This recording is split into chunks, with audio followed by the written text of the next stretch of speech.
Okay. Hi everyone, this is SmithyQ from SmithyQ.com, and I'm here with a quick video analysis. This is a recent Blitz game that I played. I was white, and it may be the best Blitz game I've ever played. I know my last video was titled the best Blitz game, but this one, maybe it's the best Blitz move. This is the position. It's white to play, and just ask yourself what you would do here. You could pause. I'm just going to talk briefly. As we can see from this position, this is a Sicilian dragon, and it's one that's gone very wrong for black. We can see that white, pretty much all of white's pieces are very well placed. We got a rook on the open g file. We got a dominating knight on d5. Material is actually equal, and so white hasn't. Normally, white needs to sacrifice a pawn or two to open up these files. I got it for free, and so black is in trouble. Almost all of the attacking ideas are decent here, and there's many thematic moves. Bishop h6, queen g2, double on the g file, maybe play something like knight f4 to get rid of this knight, and then play h4, h5. There's lots of ideas. But I took one of the most thematic ideas if you really take advantage of the rook. That is, this is a g file, and it's open for me, but it's closed, right? It's only half open because of the pawn. And so if we could fully open the g file, then things are great. Playing f4, f5, that might work, but simpler, stronger, faster, knight f5. Offering the knight, and it's an empty square sacrifice. Can I get rid of those arrows? There we go. And this is perhaps my favorite type of sacrifice, where you're putting a piece just completely on free, can be taken for free. And what do you do? In the game, he ended up taking it, and we can see how, I mean, this just looks fatal, even without hard calculation. Look, open G file, every possible attacking move looks really, really good. Even something like this, hitting the knight, invading down the H file. Just playing normal moves. And that's pretty much what I do. I played bishop h6. So again, we're attacking the pinned bishop. Can I get rid of those arrows? There we go. He tries to move his king out of the way. This isn't the best move, but the best move already gives white an advantage of +10. So says the computer. So what do you know?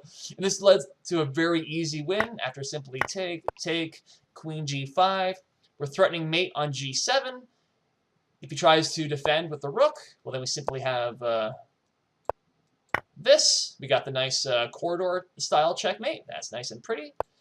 If he maybe tries to move the knight out of the way, well, then the exact same thing works. We have the same checkmate. And then finally, like what happened in the game, he ended up playing e5. Why not? That allows the g7 mate. And so just, again, in this position, I sacrifice a piece on an empty square. And if he takes it, as you can see by this glut of arrows, it's just a really, it was a really easy victory.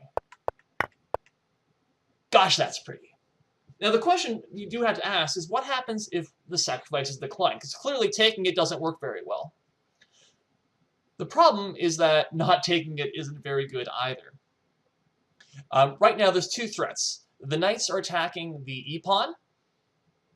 So I can just win a pawn. That's always great. And we're also attacking the very important bishop on g7. If I can win the bishop, for example, if he just plays rook e8, simply knight takes, bishop takes, and this is very difficult for black. I don't think he can survive. The computer already says it's +4. Material is equal, but if white has a dark squared bishop and he's attacking, and black doesn't in the dragon, and black clearly isn't attacking, he's just dead. And all the white move, it's hard to find a bad white move here, actually. So absolutely dominating. So that's a terrible position for black. If you try and keep the bishop, though, maybe you play, bishop h8, which is somewhat thematic.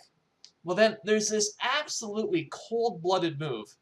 Knight takes e7 check, king h7, and then I wouldn't have found this, but the computer points out bishop b6, which is just one of those incredibly pretty moves. And the idea is queen going to h6 would be checkmate right now, because the knight is defending it. And so we move the bishop with tempi, to here. So we're attacking the queen. Again, if you take it or you do something else, that's mate, so that's not very good. And what else do you do? It's impossible to really defend this. I mean, if you bring the bishop back or you do something else, we just lose the queen. And so that's not very good. And so if you don't accept the sacrifice, you get a really terrible position. And you do accept the sacrifice, I guess you just lose. So black was in trouble either way. I'll just very briefly go through this game because even though it may be my best game, it's a blitz game, so it has mistakes in it. And it's actually right here where black plays g6, which is the worst way to get into the dragon by far. And then I played perhaps the worst move in response, bishop e3. And then I was fortunate, we were both just blitzing the moves out, and so then we got to the normal position. But that's not a good strategy, blitzing. First off, bishop e3 is a poor move just because it allows knight g4. And it's especially poor here because if I just castle or something, right? Okay, I got terrible pawns. That's not very good. But if I move my bishop, say, here, maybe like bishop g5 or something, the real problem is this, queen b6, in which there's both attacking the knight, double attack, but we're also got this x-ray down to f2, we're also attacking b2. It's not easy at all finding a good move for white, and black is taken way over the initiative. This is not a very good position. And the real problem is that this is almost a blunder here, because there's a well-known trap that runs starting with knight takes c6, d takes c6, e5. This is one that I fell into a couple of times actually as black. I don't know why it happened more than once. After d takes e5, bishop takes f7, you end up losing the queen. And if you don't take the pawn, things are almost, I'm not going to say worse, but you get a very poor position. For instance, if you just move the knight, like to d7 or something, well, after, take, let's just castle. We got the open file, we're coming in. This is a weak pawn. We got very easy development. It's very poor development for black, and he's in huge trouble. Similarly, actually, after e5 is if you were to play d5. We can simply take, and then queen f3. And important is that, okay, yes, we're attacking the c6 pawn, threatening with check. Also, this pawn is stopping the bishop from developing naturally on g7. And if black is forced to take the pawn, well then after we castle, we got rook e1 coming.